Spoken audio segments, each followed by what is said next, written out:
Hey, Jay here. We're with another VintCo racer here. We got Arnie Cooper here with his 74 YZ250A. He's going to tell us a little bit about this thing. He's owned it for a while. So the first question I have for you is how long you've owned it and what got you to get this bike?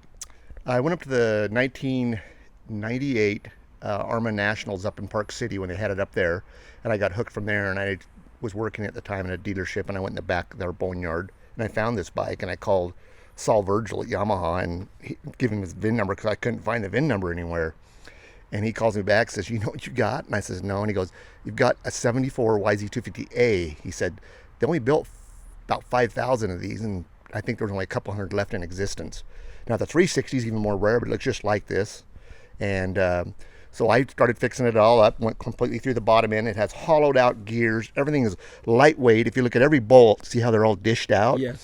They're lightweight. And the clutch basket is made, look like a Hinson, but it's Swiss cheese cut out. And the case cover on this side is magnesium, sand-casted magnesium. The bike only weighs 198 pounds. It's got a chromoly frame. You're saying something about the cylinder too. Yeah, it has a aluminum fin cylinder, and it has a Nicosil cylinder in it. And that's what it came, chromoline cylinder back in that day, which is way ahead of time. Almost 15 years. Most of the bikes weren't all Nicosil until the late 80s. Yeah, exactly. Yeah. Mid to late 80s did they all start Nicosilling regularly on the water-cooled bike. So this is a Nicosil aluminum cylinder on this 250A version and had a lot of kind of custom parts. 198 pounds is pretty dang good. So what are some other neat things or some other roadblocks or different things you ran into while you were fixing this thing up? Just trying to get availability on parts because, they didn't make a lot of them. So luckily I was working with a Yamaha dealer and I could get on Yamaha and find a part. And I found parts all over the place. And when I raced this in ARMA Vintage in 2000 to 2004, I take suitcases of parts with me, piston kits, clutch cables, you name it. You take all the stuff with you, but it's sourcing the parts, and they're super expensive. If you go on and find anything for a YZ250A, a piston kit's $400, just a piston. Yeah, and then the rings are. And so it doesn't run the regular YZ250 piston from. No, it's got its own single ring piston. VintCo did make a piston for it, and I got a couple of those kits as well. I put the Trickett kits in the shocks that came for that year, that era. Everything had to be era of 74. So it's been basically like revalved front and rear. Thermal flow rear shocks are originals. So everything on it is pretty much original except for the pipe and the air box. I had to remanufacture that, but it is a replica, exact replica. And when you were racing it those 5 or 6 years, you were racing it pretty regular. What were some of the things that would maybe break or you'd have to stay on top of? Nothing really. These were pretty tough bikes, honestly. I mean, some guys had transmission issues, but I never had them. But honestly, on all the time racing, I never had any issues. I just took a lot of spare parts in case I did because it's so expensive to go. You don't want to get out there and DNF or something, But all in all, I mean, honestly, I think it's still in the same piston I started with. And I've got like 5 or 6 pistons still left and 10 sets of rings and, and I got gaskets for it. And I made the decal kits. I made them replica too, and I used to sell those as well to the YZ guys that have the A's. There's actually quite a following on these A's. So did you paint this and then have the stickers made up? Yep, I did exactly. It's the OEM. That's the OEM silver for it too, and everything on it is just pretty much the way it was when it was original. Other than the bars, I got the original bars. I got all the original stuff. The pipe and everything go back to complete 100% original if I want to, but it's kind of funner to ride it with the Pro Tapers or to feel a little bit better and things like that. And who made this pipe? That's made by Proform Racing. Okay. And they are out of California, and they were the old Will Smith Mako guys. I guess they bought all the dies from them and made these pipes. And I helped him design this pipe. He made me, this is a 360 pipe. I have a 250 pipe like this, and I have the stock one. And the 360 pipe actually works pretty good. It makes a little torquier bike out of it because it was kind of pipey. Which, if you want, you can ride it and you'll see that. Now, I loved how things just started right up. Oh, yeah, first kick. It'll take right off. And minimal clutch pull and no vibration. Yeah. I got to laugh. Pull that clutch.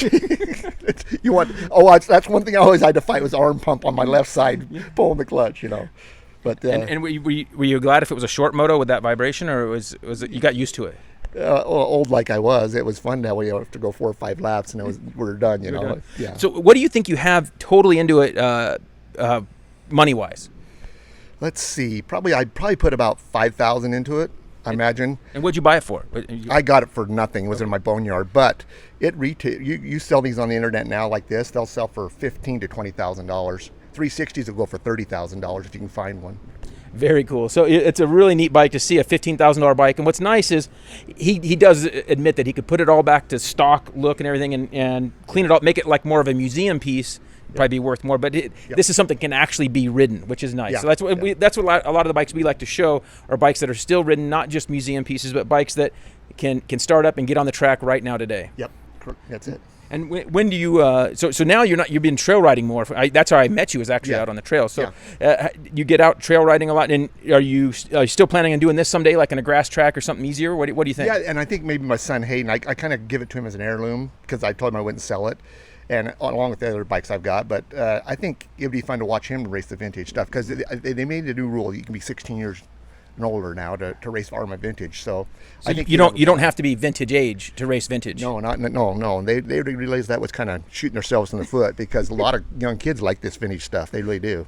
No, I've seen young kids on them, and it looks really cool because they actually they're a lot trimmer here, and so they look better on the bikes, kind of like more the guys did in the 70s. Yeah. So because most of the vintage guys now are challenged right here, and so it looks better to have a younger guy on there. And 4 inches of travel, that's all you deal with, and the bike has got more horsepower than that the suspension can handle. So they're a handful.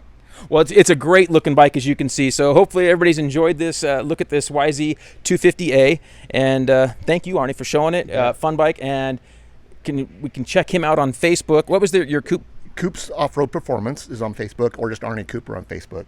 Okay, then you can get some tips, and he'll steer you in the right direction. If you have any questions on these bikes, he'll get you going in the right direction. We'll check you out next time.